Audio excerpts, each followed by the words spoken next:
It's the 1/35th scale Lost in Space Chariot model. It's the smaller version of this one here.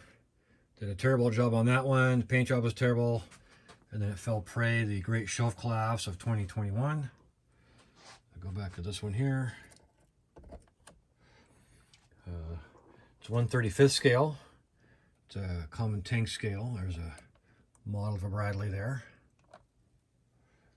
Comes with 2 characters in the box there. Comes with two figures.